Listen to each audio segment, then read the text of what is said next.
My name is Brittany Foster, and at 28 years old, I never imagined I'd be the one to unravel my family's polished image at our annual gathering. My dad always introduced me as just a security guard, his tone heavy with disappointment, as if my career protecting people was beneath his CEO status. He dreamed of me in corporate suites, not securing them. But at that family party, everything shifted when my actions hit the news, exposing the secrets he'd hidden for years. The look on his face when my sister shouted, "Oh my God, she's on the news," is something I'll never forget. Just moments before my dad had told everyone she's just a security guard with that familiar, dismissive shrug. I met his eyes, held his gaze with a quiet smile, and in that silence, everything in the room shifted. Before I dive into how I brought his lies to light, I want to know what time it is, where you're watching, and which city you're in. I'm thrilled to see how far my story reaches. No one there could have imagined what was about to come next. Growing up, I always knew my dad, Michael Grant, cared more about his image than his family. He built a fortune as a CEO of a Los Angeles finance firm where success meant power connections and a mansion in Brentwood. Our family photos were staged perfection, his idea of a legacy. But behind the glossy exterior, things were messier. When I was 12, my parents' marriage fell apart. My mom, a high school English teacher, couldn't keep up with his obsession for wealth. Dad manipulated the divorce settlement, leaving her with barely enough to cover rent in a cramped Culver City apartment. I spent weekdays with her, soaking in her warmth and stories, and weekends in his cold, sprawling penthouse where I felt like a guest who'd overstayed. The divorce wasn't just a split, it was a betrayal. Mom later told me Dad hid assets, twisted legal loopholes to keep the lion's share. It broke her, but she never let me see her cry. I carried that anger quietly, even as Dad remarried Kimberly, a socialite who glided through his elite circles like she was born for it. She played the part of stepmom, but her smiles never reached her eyes. My sister, 2 years older, tried to bridge the gap, always pushing for family unity. She'd say, "Brittany, just talk to Dad, he'll come around." But his expectations were clear. I was supposed to follow his path, maybe a finance degree, a corner office. When I chose a different route, he acted like I'd thrown away his legacy. After high school, I didn't go to the Ivy League schools he bragged about to his friends. Instead, I studied criminal justice at a state college, paying my way with part-time security gigs. I loved the work, protecting people, reading situations, staying one step ahead. After graduation, I joined Pacific Shield Security, a top firm in LA, specializing in high-profile event protection and fraud detection. I'd led operations for tech moguls, even caught a corporate espionage attempt last year, earning a quiet nod from my boss. But to Dad, none of it mattered. Security guard, he'd call me, as if I patrolled a mall with a flashlight. His words stung, but I pushed forward, proving my worth to myself. Last month, everything changed. I was visiting Mom in her modest apartment, helping her sort through old paperwork when she dropped a bombshell. "Brittany," she said, her voice low, "your dad's been hiding something big." She pulled out a folder of emails she'd kept from years ago when she worked part-time at his firm's charity arm. They showed Dad funneling donations meant for underprivileged kids into offshore accounts, hundreds of thousands of dollars siphoned off while he played the philanthropist. Mom had kept quiet, afraid of his influence, but she couldn't hold it in anymore. "He's still doing it," she whispered. "I heard he's planning something at the family party." My blood boiled. All those years of his smug superiority, dismissing my career while he stole from people who trusted him, it was too much. I sat there staring at the emails, my hands shaking. "Why didn't you tell me sooner?" I asked. Mom's eyes were heavy. "I didn't want you caught in his world, honey, but you're strong enough now." She was right. I wasn't that 12-year-old kid anymore, watching her struggle while Dad lived like a king. This wasn't just about proving him wrong, it was about justice. My sister called, a week later, her voice bright. "Sis, you're coming to the family party at the Malibu resort, right? It's a chance to fix things with Dad." She didn't know about the emails, didn't see the storm coming. I played along, saying I'd think about it, but my mind was already racing. The party was Dad's annual show-off packed with his wealthy friends and business partners, a perfect stage to expose him. I called Mom again that night, double-checking the details. "Are you sure about this?" she asked, worry in her voice. "He's powerful, Brittany." I gripped the phone, my resolve hardening. "He's not untouchable, Mom. Not anymore." I spent the next few days digging deeper, reaching out to my boss, a guy who'd dealt with corporate fraud before. He didn't ask too many questions, just said, "If you've got evidence, I can help you access his systems discreetly." That was all I needed. The party was in 2 days, and I wasn't going to let Dad's lies hide in the shadows any longer. His perfect image, his dismissive sneers, they were about to come crashing down, and I'd be the one holding the wrecking ball. 2 days before the family party, I pulled into the Malibu Resort's driveway, my stomach twisting with a mix of nerves and determination. The plan was set: get and find hard evidence and expose Dad's lies at his own event. I'd packed light an overnight bag, a sleek black dress for the party, and my laptop with encrypted software. Matthew, my boss, had set up for me. He'd warned me over the phone last night, "Michael's careful, Brittany. His systems are locked tight, but I'll guide you remotely if you get access." His voice was steady, like he knew exactly what kind of man my father was. The resort was buzzing when I arrived, with staff setting up for the big weekend. I checked in at the front desk, my eyes scanning the lobby for familiar faces. Dad was there, standing tall in a tailored blazer, shaking hands with a group of suited men, his business partners, no doubt. Kimberly was at his side, her designer dress catching the light, her smile polished but cold. I took a deep breath and walked over, bracing myself for what was coming. "Brittany," Dad called out, his voice loud enough to turn heads. "You made it." His tone was polite, but the quick glance he gave me said it all: disappointment as usual. He turned to the group. "This is my daughter. She's a security guard." The words landed like a slap, reducing my career to a job title that didn't even fit. I forced a smile, my jaw tight. "Nice to see you too, Dad," I said, keeping my voice even. Kimberly chimed in, her lips curling slightly. "It's so practical what you do." The men chuckled awkwardly, and I felt my cheeks burn. I wanted to snap back, but I held it in. This wasn't the time. I excused myself and headed to my room, dropping my bag on the bed. My phone buzzed, Sis checking in. "You okay?" Ashley's text read. "Dad's in a mood, but he's glad you're here." Glad, sure. Glad to parade me as his failure in front of his elite crowd. I texted back, "I'm fine. See you at dinner." But I wasn't fine. I was furious, and that anger fueled my focus. Tonight was the rehearsal dinner, a smaller gathering before the main party. If I was going to get into Dad's laptop, it had to be soon. The rehearsal dinner was in a private room overlooking the ocean, with long tables covered in crisp white linens and centerpieces that screamed money. I wore a simple navy dress, professional but understated, hoping to blend in. My place card put me at a corner table, far from Dad and Kimberly's spotlight. As I sipped water, keeping my head clear, Dad approached with a couple in tow, an older man in a suit and his wife dripping in pearls. "This is my daughter," he said, his smile tight. "She's in security. Not a specialist, not a professional, just security, like I checked IDs at a club." The couple nodded politely, clearly unsure what to say. "That's interesting," the woman managed before Dad steered them away to meet someone more important. I clenched my napkin, my resolve hardening. This was why I was here, not to play nice, but to end his charade. After dinner, as guests mingled, I slipped out, heading for the resort's business center where Dad often worked during these trips. Matthew had given me a USB drive with software to bypass basic encryption, and I knew Dad's habits: he never logged out properly. The center was quiet, just a night clerk who barely glanced up. I found an empty workstation plugged in the drive and called Matthew. "I'm in," I whispered. "He's got his laptop in his suite, but I can access his cloud if you guide me." Matthew's voice was calm but urgent. Check for two-factor authentication. He's paranoid about leaks.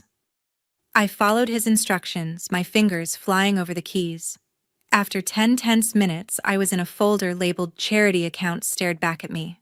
My heart raced as I opened it, finding emails between Dad and a shady offshore contact confirming transfers of donations meant for kids' programs. One email dated last week mentioned a final move at the party, hundreds of thousands funneled away. This was it, the smoking gun. I copied the files to my drive, my hand steady despite the adrenaline. As I logged out, I heard footsteps. I spun around expecting a staff member, but it was Ashley. "Brittany, what are you doing?" she asked, her eyes narrowing. She'd followed me from the dinner, sensing something was off. "Sis, go back to the party," I said, keeping my voice low. "This isn't your fight." She crossed her arms, skeptical. "You're up to something. Tell me or I'll ask Dad." I hesitated, then decided to trust her just enough. "Dad's not who you think he is," I said. "I'll explain later, but I need you to trust me." Ashley studied me, then nodded slowly. "Okay, but you better not be reckless." She left, and I exhaled, the weight of the evidence sinking in. I had what I needed to ruin him, but it wasn't enough to just have it. I had to use it. Tomorrow was the party, and every guest would see Michael Grant for what he truly was. I slipped back to my room, the USB drive heavy in my pocket, my mind racing with what came next. I wasn't just a security guard, I was the one who'd bring him down. The morning of the family party dawned bright and clear, but my nerves were on edge as I dressed for the day. The USB drive with Dad's incriminating emails sat heavy in my pocket, a reminder of what was at stake. The resort was alive with preparations, staff hustled with trays of champagne flutes, and the main event space was decked out with sleek decor for Dad's annual show-off. I wore my black dress, professional yet sharp, ready to blend in while I waited for my moment. I wasn't here to celebrate. I was here to end his lies. As guests arrived, I scanned the crowd, spotting a man in a staff uniform who didn't fit. His jacket was too loose, his movements too deliberate, like he was studying the room rather than serving it. I recognized the pattern from my training, someone covering tracks, not pouring drinks. My gut told me he was tied to Dad's scheme, likely one of his fixers moving money under the radar. I kept my distance, watching as he whispered to another staff member with the same calculated alertness. They were planning something, probably to bury the evidence I'd found last night. I mingled with the guests, keeping up appearances while my mind raced. Dad was in his element, charming a group of investors with his usual charisma. Kimberly stood beside him, laughing at his jokes, her diamond earrings catching the light. I caught Ashley's eye across the room. She gave me a worried look, like she sensed trouble brewing. "Sis, you good?" she mouthed. I nodded, but my focus was elsewhere. I needed to get to the event's control room, where the presentation screens were managed to prepare for my move. Before I could slip away, Dad pulled me aside, his grip firm on my arm. "Brittany, we need to talk," he said, his voice low, eyes cold. He led me to a quiet corner near the bar, away from the crowd. "I know you've been poking around in things that don't concern you," he said, his tone sharp. "Whatever you think you found, drop it. Now." My heart pounded, but I held his gaze. He knew I had something. Maybe he'd noticed the laptop access. Maybe his fixer tipped him off. "Dad, I know about the charity funds," I said, keeping my voice steady. "The emails, the offshore accounts. It's over." His face hardened, a flash of panic in his eyes before he masked it. "You're out of your depth, Brittany. You're a security guard, not a detective. Keep this up, and you're done. No family, no inheritance, nothing." The threat cut deep, but it only fueled my resolve. "Here's the deal," I said, stepping closer. "You turn yourself in by the end of this party, or I show everyone those emails. Your choice." His jaw clenched, but before he could respond, a commotion broke out near the main stage. The man I'd spotted earlier was arguing with a guest, his voice rising, drawing attention. Another staff member, his accomplice, moved toward the control room, likely to sabotage any evidence. The crowd murmured confused as the first man shoved the guest, causing a tray of glasses to crash to the floor. My training kicked in. I moved toward the stage, weaving through startled guests, my eyes locked on the fixer. "Stay back," he barked, noticing me, his hand twitching toward his pocket. No weapons. I'd checked the room's security protocols, but he was ready to escalate. I didn't hesitate. Using a technique from my Pacific Shield training, I closed the distance, grabbed his wrist, and twisted it just enough to make him wince, forcing him to step back. "You're done," I said, my voice low but firm. The second fixer lunged toward me, but I sidestepped, using his momentum to push him into a table. Guests gasped, backing away as I held the first man in a controlled grip. "Call security," I told a nearby staff member, who nodded wide-eyed. My phone buzzed in my pocket. Matthew texting, "Cops are 10 minutes out. Stall them." I glanced at the control room where the presentation screens were still active. The fixers were trying to stop me, but I was one step ahead. I released the man, letting security take over, and made my way to the control room door. Ashley grabbed my arm, her face pale. "Brittany, what the hell are you doing?" she hissed. "Sis, trust me," I said, shaking her off. "This is bigger than you know."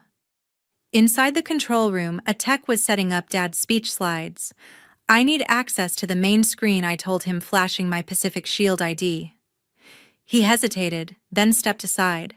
I plugged in my USB drive, the emails ready to load. My hands shook slightly, not from fear but from the weight of what I was about to do. Dad's voice carried from the stage, starting his welcome speech, all charm and lies.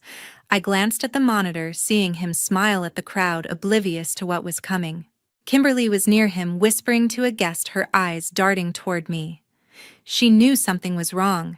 Maybe Dad had warned her. The fixers were detained by security now, but the tension in the room was electric. Matthew texted again. "Cops are close." "You sure about this?" I typed back. No turning back. The screens were mine, the evidence was loaded, and the crowd was waiting. Dad's perfect world was about to shatter, and I was ready to light the fuse. The presentation screens flickered as I hit enter, my heart pounding in my chest. The control room was a blur of monitors and cables, but my focus was razor-sharp on the main display in the event hall. Dad's voice echoed through the speakers mid-speech, touting his commitment to charity to a crowd of investors and friends. I took a deep breath and uploaded the first email, a damning exchange between him and his offshore contact detailing the siphoning of hundreds of thousands from the charity fund. The screen lit up with the evidence, and the room fell silent. Gasps rippled through the crowd as guests read the words projected above Dad's head. "Transfer completed, $250,000 to Cayman account," one line read, signed with his initials. Whispers turned to murmurs, then to outright shock. A woman in a silk dress pointed at the screen, her voice sharp. "Is this real, Michael? What is this?" Another guest, a gray-haired man in a suit, stood up, his face red. "You've been stealing from kids' programs?" The room erupted in chaos, with accusations flying like daggers. Dad froze at the podium, his charm evaporating. "This is a mistake," he stammered, his eyes darting to me in the control room doorway. I stepped forward, my voice steady. "No mistake, Dad. Those are your emails, your accounts. You've been lying for years." The crowd's outrage grew louder, some pulling out phones to record, others demanding answers. Kimberly rushed to his side, her face pale but her voice shrill. "This is outrageous, Brittany. You're embarrassing your father." Then she slipped her words, betraying her. "We had to protect the firm's reputation." The crowd turned on her, realizing she'd known about the scheme. "Protect," I shot back, stepping into the hall. "You helped him hide it, Kimberly. You both profited while Mom struggled." The mention of Mom hit hard, and I saw Ashley standing near the back, her eyes wide with shock. She mouthed, "Sis, you did this?" I nodded, holding her gaze, willing her to understand.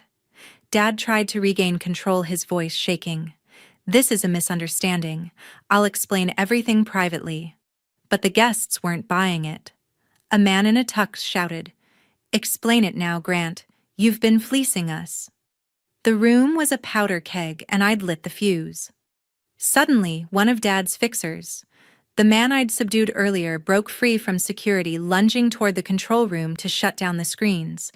I moved fast, intercepting him, with a practice block twisting his arm to keep him down. Another accomplice grabbed my shoulder, trying to pull me away, but I shook him off my training, keeping me calm. My elbow grazed a table edge in the scuffle, leaving a light scratch on my arm, but I barely felt it. "Stay down," I warned, pinning the first man until security dragged him away. The crowd watched, some filming, others whispering my name. As security cleared the fixers, I glanced at the screen, still looping the emails. My phone buzzed. Matthew texting, "Cops are here. Press is outside." I stepped back to the control room, ensuring the evidence stayed live. The resort's AV team, stunned but cooperative, kept the screens running. Outside, I heard sirens, and through the windows I saw news vans pulling up. The story was breaking faster than I'd expected. Ashley pushed through the crowd, her face a mix of awe and fear. "Brittany, it's on the news," she shouted, pointing to a guest's phone streaming a live report. "Oh my God, she's on the news!" Her voice cut through the chaos, echoing the moment I'd planned for. The news anchor's voice blared from the phone: "Breaking charity fraud exposed at elite Malibu event. Security expert Brittany Foster uncovers evidence against CEO Michael Grant." The crowd turned to me, some applauding, others staring in disbelief. Dad slumped against the podium, his face ashen, his empire crumbling in real time. "Brittany," he croaked, barely audible. Why, I met his eyes, my voice cold. "Because you hurt people, Dad. You hurt Mom.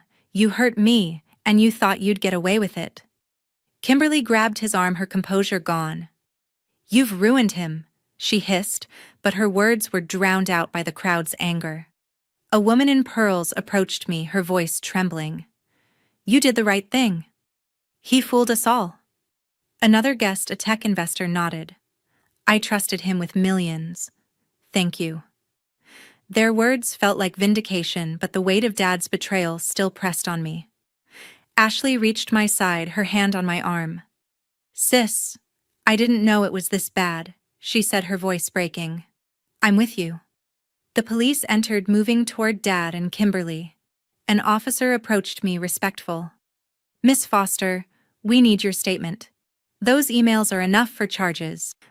I nodded, handing over my USB drive, my arm stinging slightly from the scratch. The news cameras outside were rolling, capturing the fallout. Dad's eyes met mine one last time, a mix of shame and defeat, but I felt no pity. He'd built this mess and I'd torn it down. The scandal was out and there was no going back. As the police led Dad away from the event hall, the weight of what I'd done settled over me like a fog. The crowd's murmurs faded, replaced by the hum of news vans outside, their cameras flashing through the resort's windows. My arm stung from the scratch I'd gotten in the scuffle, but it was nothing compared to the ache in my chest. I'd exposed him just as I'd planned, but the victory felt hollow. Ashley stood beside me, her hand gripping mine. "Sis, you were incredible," she said, her voice shaky but proud.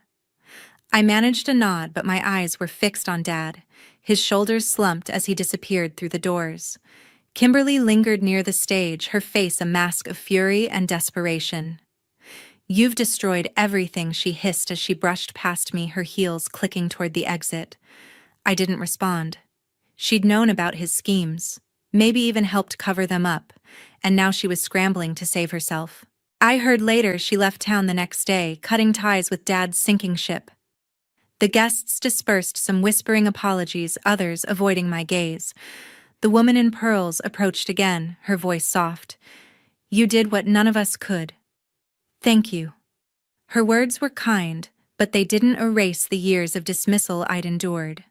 I gave my statement to the police in a quiet office off the lobby, my voice steady as I handed over the USB drive. The officer, a stern woman with a notepad, said, "This evidence is airtight, Miss Foster. He's facing serious charges, embezzlement, fraud, maybe more." I nodded, the reality sinking in. Dad's empire was crumbling, and I'd been the one to swing the hammer.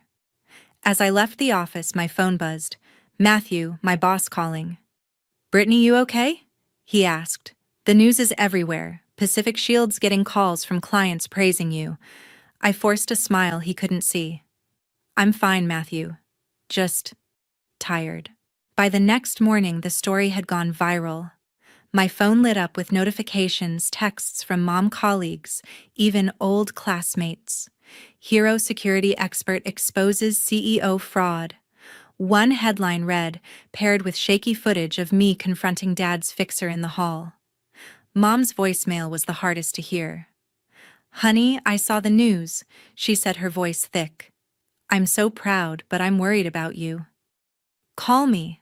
I did later that day, sitting on my hotel bed, the ocean view outside, doing nothing to calm me. Mom, I had to do it, I told her. For you, for me. She sighed. I know, Brittany. You're stronger than I ever was. Ashley came to my room that afternoon, her eyes red but resolute. I should have seen it sooner, she said, sitting beside me. Dad's lies, how he hurt Mom. I thought we could fix things. I squeezed her hand. Sis, you couldn't have known. But you're here now. We sat in silence, the bond between us stronger than ever. I knew then I didn't need Dad's approval or his world.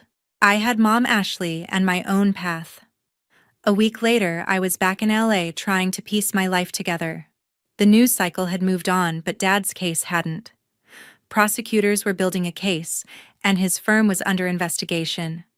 I read in an article he'd hired a top lawyer, but the evidence was too damning. I didn't care about his fate anymore. I'd spent years chasing his respect only to realize it was worthless. Kimberly sent a cold email blaming me for tearing the family apart. I deleted it without replying. She wasn't my family, Mom and Ashley were. My work at Pacific Shield took off. Matthew called me into his office, a rare smile on his face. The higher-ups want you leading our fraud detection division, he said. What you did in Malibu showed what you're capable of. I accepted, not for the title, but because it felt right. I'd proven myself not to Dad, but to me. Still, the fallout lingered. I'd catch myself staring at old family photos, wondering where it all went wrong. But I wasn't that kid anymore, hoping for Dad's pride. I was done. Looking back, I learned something vital from this mess. Sometimes you have to fight to protect the people you love, even if it means tearing down someone else you love. Justice matters more than family loyalty, because loyalty to a lie only traps you. I used to think family defined me, but I was wrong. Standing up for what's right, no matter the cost, gave me freedom. My warning to you is this: don't let toxic expectations hold you back. If someone, family or not, tries to control who you are, walk away. Live for what's true, not what they demand. You'll find peace in that, like I did. Thank you for listening to my story. If it resonated with you, hit that like button and subscribe for more stories about standing up and breaking free. Drop a comment below, share your own experience with toxic family or fighting for justice. I'd love to hear how you found your strength. Your story might inspire someone else just like mine.